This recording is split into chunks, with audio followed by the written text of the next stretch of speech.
किसान भाइयों नमस्कार। साथियों, आज के वीडियो में बात करने वाले हैं बाजरा की टॉप वैरायटीज के बारे में। क्योंकि अगर बाजरे का उत्पादन हम बढ़ाना चाहते हैं तो सबसे पहले हमें वैरायटी का सही चुनाव करना होगा। अगर आप अच्छी वैरायटी अपने खेत में लगा देते हैं तो आपको अच्छा उत्पादन लेने से कोई नहीं रोक सकता। वहीं पे आप अच्छी वैरायटी का चुनाव करने में चूक जाते हैं तो भाई साहब आपका उत्पादन काफी ज्यादा डाउन हो सकता है। तो किसान भाई जो पिछले 10 साल से शानदार उत्पादन किसान भाई को दे रही है, उन वैरायटीज की बात करने वाले हैं। जो 5 चुनिंदा वैरायटीज हैं जो सबसे टॉप उत्पादन आपको देने वाली हैं, उन वैरायटीज के बारे में आज के वीडियो में बात करने वाले हैं। साथ ही साथ जो बाजरे में सबसे मुख्य समस्या आती है खरपतवार की, उसका निदान भी आपको बताने वाले हैं। आप कैसे बाजरे के अंदर खरपतवार का निदान कर सकते हैं। तो किसान भाइयों, आज के वीडियो में जानकारी देने वाले हैं। हमारे साथ मौजूद है एग्रीकल्चर एक्सपर्ट। तो वीडियो में काफी शानदार जानकारी आपको मिलने वाली है। वीडियो कंप्लीट देखें। वीडियो पसंद आए तो लाइक शेयर करें, और जिन किसान भाइयों ने अभी तक हमारे चैनल को सब्सक्राइब नहीं किया, चैनल को सब्सक्राइब कर लें। तो आइए किसान भाइयों, आज का वीडियो शुरू करते हैं। सर जी नमस्कार। नमस्कार, राम राम किसान भाइयों। मैं बनवारी जी नाडला, मैं नाडला बाबा कृषि फार्म से बिलोंग करता हूँ। मेरा गांव गढ़वासी है, तहसील कोट खावदा, जिला जयपुर, राजस्थान का रहने वाला हूँ जी। सर जी, वैरायटी जानने से पहले जानना चाहता हूँ, बाजरा बिजाई का सबसे बढ़िया समय कौन सा रहता है? 15 जून से लेकर 15 जुलाई तक इसका समय चलता है, और ये समय बिल्कुल सटीक रहता है। क्योंकि इसके अंदर के आगे जाके अभी का समय नहीं देखा जाता, आगे जाके समय देखा जाता है कि अपने जो राजस्थान के अंदर और हरियाणा के अंदर जो ज्यादा बाजरे की फसल होती है, उसमें यही समय देखा जाता है कि वो बरसात का समय आता है ना।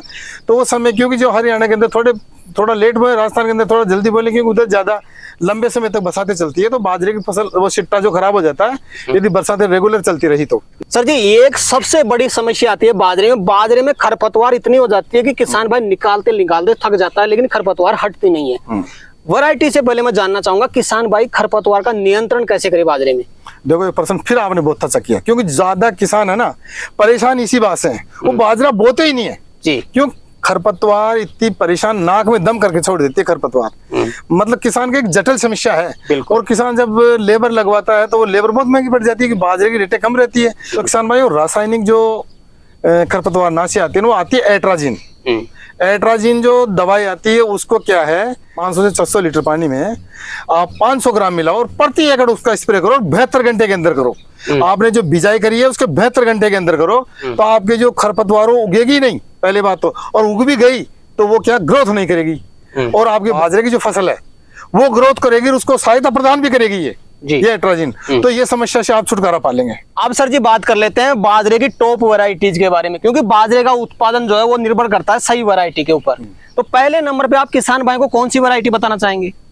देखो किसान भाइयों, जो अभी सर ने बताया है कि उत्पादन वैरायटी के ऊपर ही निर्भर करता है, ये परम सत्य बात है। इसको कोई नकारा नहीं कर सकता। इसलिए क्या है कि जब भी किसान भाइयों आप बाजरे के बोने की तैयारी करो तो हाइब्रिड बाजरा हो। और वो किस्म की बात आ रही है तो किस्म पहले मैं रखना चाहता हूँ पायोनियर। पायोनियर जो किस्म है बहुत पॉपुलर किस्म रही है, ये 46M90 ये फर्स्ट में किस्म आती है। ये क्या है, बहुत पुरानी किस्म और ये अच्छा उत्पादन देती रही है। दूसरा पायोनियर में आप लगा सकते हो 46M94। अब ये दोनों वेराइटियों की लास्ट ईयर आई थी, 2 साल हो गए इसको, ये भी बहुत अच्छा उत्पादन देती रही है। जो पहले मैंने बताया वो प्रचलन चलती आ रही है अच्छी, दोनों वेराइटी अच्छी है। मगर इसमें एक चीज है आपको साथ में बता देना चाह रहा हूँ, क्योंकि फिर ये मैटर छूट जाएगा। अपन क्या है कि बारिश बहुत कम होती है, इस पायोनियर की अपन बिजाई कर देते हैं और मिट्टी भुरभुरी रह जाती है, तो किसान भाइयों वो उगने में थोड़ी समस्या आ जाती है कि इसका बीज बहुत टाइट होता है, मजबूत होता है। तो ये क्या है कि बहुत गहरी नमी में अंकुरित होता है। ये विशेष ध्यान रखें, जब आपका अच्छी बारिश हो, अच्छी नमी हो, तो ही पायोनियर की फसल का बिजाई करें, तो वो 100% अंकुरित होगी, आपका बाजरा बिल्कुल सही होगा। तो किसान भाइयों इस चीज का हमेशा ध्यान रखें। पायोनियर किस्म बहुत अच्छी है, इसका उत्पादन भी बहुत अच्छा है, इसका सिट्टा भी बहुत लंबा आता है। दूसरी बात, इसका जो तना होता है वो मजबूत होता है, वो गिरता भी नहीं है। मगर बशर्ते आप क्या करो, थोड़ा गैप में लगाओ इसको, कि इसकी फुटान भी अच्छी है। आप ऐसा नहीं बहुत घना कर दिए तो वो फिर क्या है कि हवा चलेगी तो गिरने का चांस रहेगा उसको, और जो ही गिर जाएगी। कोई भी फसल गिरती है, बाजरे की बात नहीं है, कोई भी फसल गिरेगी आपकी तो वो आपको हानि तो देके जाएगी। दूसरे नंबर पे कौन सी बाजरे की वैरायटी आप किसान भाई को सजेस्ट करना चाहेंगे? किसान भाइयों में राशि की जो बाजरा आता है, राशि का बाजरा आता है 5303। ये 5303 राशि का बाजरा आता है। ये भी विश्वविख्यात बाजरा है, ऐसी कोई बात नहीं। ये भी बहुत अच्छा बाजरा है। ये भी पायोनियर के टक्कर का या इसकी टक्कर का पायोनियर है। जी बिल्कुल। दोनों एक दूसरे के पूरक हैं, ऐसी कोई बात नहीं है। तो आप इसको भी बिजाई कर सकते हैं। इसमें ऐसी बात है कि इसमें ये ज्यादा इतनी नमी की आवश्यकता नहीं है। इसमें आप इसमें कम नमी में भी थोड़ा ये ग्रो कर जाता है कि उसका दाना थोड़ा सख्त नहीं है। वो उसका दाना थोड़ा सख्त रहता है तो वो क्या अंकुरित होने में उसको टाइम लगता है। और जब टाइम लगता है पायोनियर में, जब टाइम लगता है तो जब तक वो भूमि सूख चुकी होती है, इसलिए वो ग्रो नहीं होता है। और ये क्या है कि इसके थोड़ा दाना नरम है, तो ये क्या है थोड़ी कम बरसात में या कम नमी में बुरबुरी मिट्टी में थोड़ी अंकुरित हो जाता है और ये सक्सेसफुल है। और उत्पादन में भी एक नंबर आता है। इसका उत्पादन 25 से 30 से 35 कुंटल तक चले जाता है। तो आप ऐसा नहीं समझे सर ने पहले उसको रखा, इसने इसको रखा, नहीं, आप किसी भी फसल को ले सकते हो, दोनों बेस्ट हैं। बिल्कुल सर जी, तीसरे नंबर पे आप कौन सी वैरायटी रखना चाहेंगे किसान भाइयों के लिए बाजरे की? देखो किसान भाइयों, मैं तीसरी जो वैरायटी रखूंगा, या तीसरी क्या रखूंगा, फर्स्ट ही है वो भी मैं श्री राम का रखना चाहता हूँ 88-55। एक तो ये आता है और एक 88-60 आता है। तो 28 जो 60 है वो पूर्व में चलाता रहा है, वो बहुत अच्छा रिजल्ट देता है, बहुत अच्छा रिजल्ट है उसका। तो किसान भाइयों, जो ये श्री राम का 88-60 आ रहा है, ये पूर्व से चला रहा है और ये भी बहुत अच्छा रिजल्ट है इसका। इसमें भी ज्यादा नमी की आवश्यकता नहीं होती है। पर नमी ऐसा नहीं कि आप सर ने बोल दिया कि ज्यादा नमी नहीं है तो आप बुरबुरी मिट्टी में बांधो, आपका फिर भी रिजल्ट नहीं आएगा।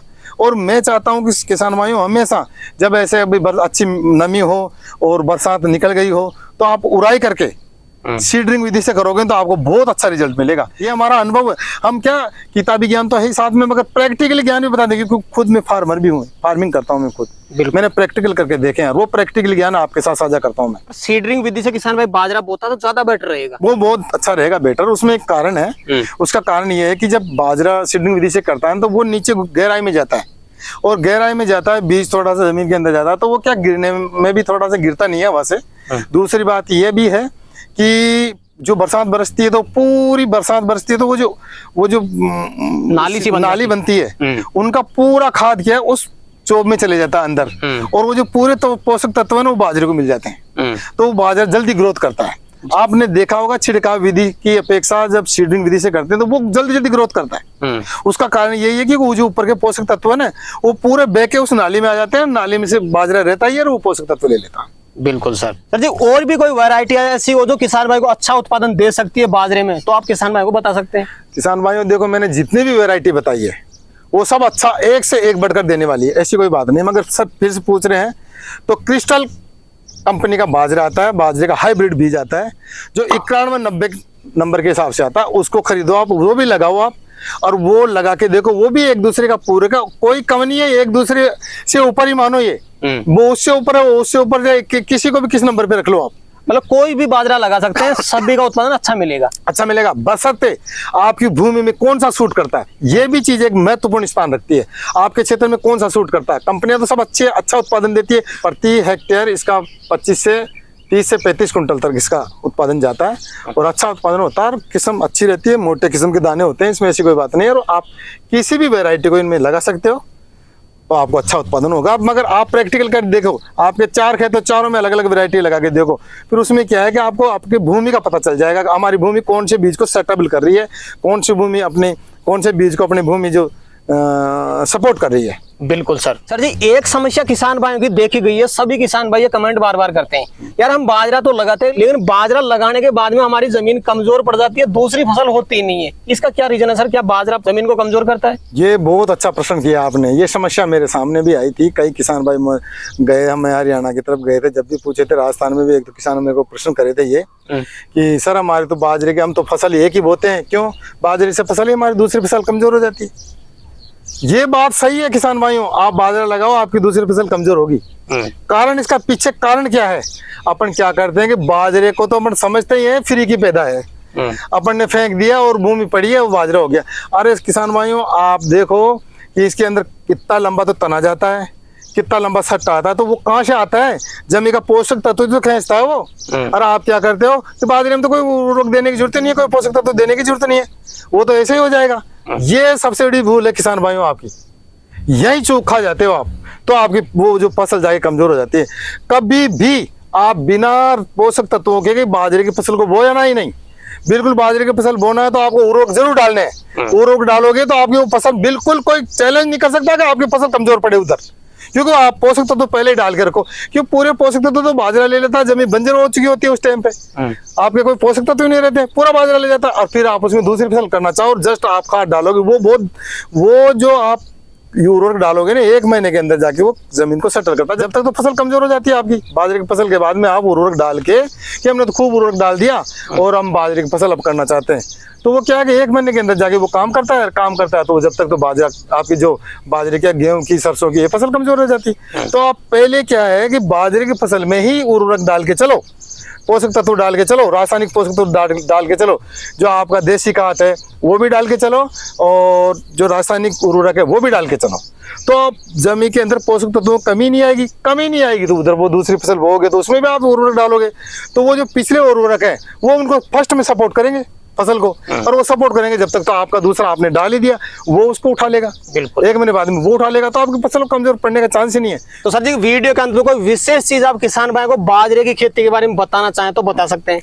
तो किसान भाइयों देखो, मैंने तो बार बार यही बताया आपको और बताता भी रहूंगा और बताऊंगा भी, और ये मेरा वादा भी समय समय पर आपके साथ में रूबरू जुड़ता रहूंगा। मैं इस चैनल के माध्यम से आपको जो भी मेरे में ज्ञान हो आपको बताता रहूंगा। मगर बात प्रश्न यह आ रहा है कि और भी कोई आप बताएं, तो किसान भाइयों हमेशा वेराइटी, कोई भी फसल हो वेराइटी का चुनाव करो। दूसरी बात, उर्वरक जो देते हैं अपन पोषक तत्व, जो रासायनिक खाद जो देते हैं वो समय समय पे लगना चाहिए।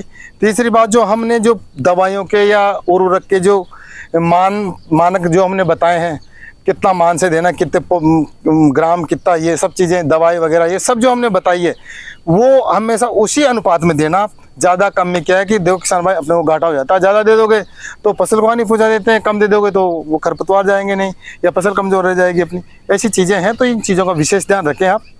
और जय जवान, जय किसान, जय हिंदुस्तान। तो सर जी आज आपने किसान भाई के लिए समय निकाला और अपना अनुभव अपने किसान भाइयों तक शेयर किया, उसके लिए आपका बहुत बहुत धन्यवाद। तो किसान भाइयों जानकारी कैसी लगी हमें कमेंट करके जरूर बताएं। वीडियो पसंद आए तो वीडियो को लाइक करें, बाकी किसान भाई तक वीडियो को शेयर जरूर करें, और जिन किसान भाइयों ने अभी तक हमारे चैनल को सब्सक्राइब नहीं किया चैनल को सब्सक्राइब कर लें। तो किसान भाई आज के लिए इतना ही, मिलते हैं नए वीडियो में, तब तक के लिए जय जवान जय किसान, जय श्री राम।